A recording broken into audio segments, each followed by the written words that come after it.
Di sudut kamar kakek Johan, tersimpan sebuah boneka usang yang sudah kehilangan warna aslinya. Boneka itu terbuat dari kain sederhana, dengan mata kancing yang sudah mulai copot dan jahitan yang hampir lepas di beberapa bagian. Meskipun begitu, kakek Johan selalu menempatkannya di rak kayu khusus, seolah-olah itu adalah harta yang tak ternilai. Suatu sore, Lila, cucu kesayangannya, memperhatikan boneka itu lagi. Sejak kecil, ia selalu penasaran mengapa kakeknya begitu menjaga mainan tua itu. "Kek, kenapa boneka ini tidak pernah dibuang?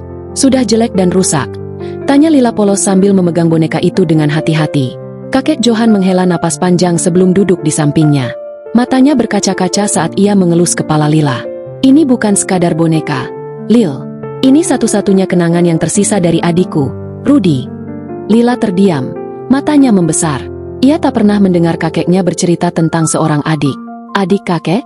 Aku tidak tahu kakek punya adik." Kakek Johan mengangguk perlahan.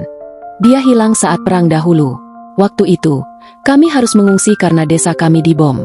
Aku dan Rudy lari bersama, tapi di tengah keramaian, kami terpisah. Aku hanya sempat membawa boneka ini, yang selalu dia peluk setiap malam." Suaranya bergetar saat ia mengingat masa lalu yang pahit. "Apakah Rudy tidak pernah ditemukan?" tanya Lila dengan suara kecil. Kakek Johan menggeleng. "Kami mencarinya bertahun-tahun, tapi tidak ada kabar. Mungkin dia diambil oleh keluarga lain, atau..." Ia tak bisa melanjutkan. Lila memeluk kakeknya erat, merasakan betapa berat kenangan itu bagi sang veteran perang.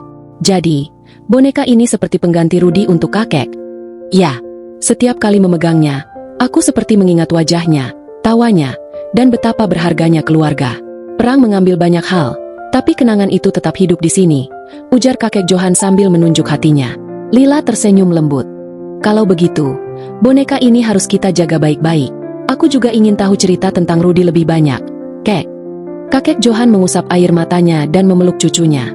"Akan kakek ceritakan semua, pelan-pelan, agar kamu mengerti betapa berharganya perdamaian dan keluarga." Sejak hari itu, Lila tak lagi memandang boneka itu sebagai mainan usang. Ia melihatnya sebagai simbol cinta, kehilangan, dan harapan yang tak pernah padam. Boneka itu kini bukan hanya milik kakek Johan, tapi juga menjadi bagian dari kisah keluarga mereka. Sebuah pengingat untuk selalu menghargai setiap detik kebersamaan. Dan di malam-malam yang sunyi, terkadang kakek Johan masih berbisik pada boneka itu, seolah-olah Rudy kecil bisa mendengarnya dari suatu tempat yang jauh.